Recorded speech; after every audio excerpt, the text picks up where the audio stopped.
મધ્ય પૂર્વના યુદ્ધની અસરથી મસાલાના ભાવમાં મસમોટો ઘટાડો જોવાયો છે। ઊંઝા એપીએમસીમાં માલનો ભરાવો થયો છે। વિદેશમાં થતી નિકાસ અટકી પડી છે। જીરું, વરિયાળી અને ઈસબગુલના ભાવ તૂટતા ખેડૂતો અને વેપારીઓ હાલાકી ભોગવી રહ્યા છે। ખાડી દેશો વચ્ચે વણસેલી સ્થિતિની સીધી અસર ઉત્તર ગુજરાતના વેપાર પર પડી છે। તેમાં પણ એશિયાનું સૌથી મોટું ગંજ બજાર ગણાતા ઊંઝા એપીએમસી માર્કેટની ચિંતા વધી છે। યુદ્ધના કારણે નિકાસ ઠપ થઈ ચૂકી છે, જેથી એપીએમસીમાં માલનો ભરાવો થયો છે અને મુખ્ય પાકોના ભાવમાં મોટો ઘટાડો જોવા મળ્યો છે। ભાવની વાત કરીએ તો અગાઉ જીરાનો 20 કિલોનો ભાવ 4,500 થી 4,800 રૂપિયા હતો, જે હવે માત્ર 4,000 થી 4,200 સુધી બોલાઈ રહ્યો છે। જીરુમાં 20 કિલોએ 500 થી 600 રૂપિયાનો મસમોટો ઘટાડો થયો છે। ઈસબગુલનો અગાઉનો ભાવ 2,500 થી 2,600 રૂપિયા હતો, જે અત્યારે 2,300 થી 2,400 રૂપિયા થઈ ચૂક્યો છે। આમ ઈસબગુલમાં 200 રૂપિયાનો ઘટાડો નોંધાયો છે। વરિયાળીનો ભાવ પહેલા 6 થી 7,000 હતો, જે અત્યારે ઘટીને 5 થી 6,000 આવ્યો છે।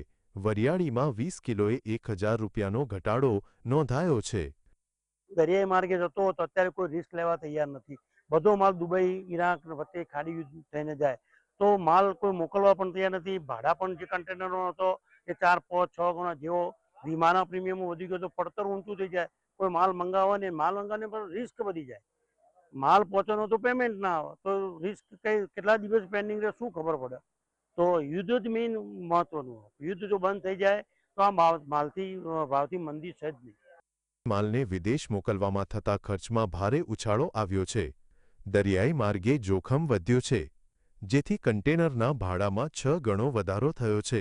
ખાડી દેશોમાં ચાલતા સંઘર્ષથી નિકાસના ઓર્ડર ખોરવાયા છે। વેપારીઓનું કહેવું છે કે જો યુદ્ધ લાંબુ ચાલશે તો આગામી દિવસોમાં મસાલાના ભાવમાં હજુ મોટો ઘટાડો જોવાશે।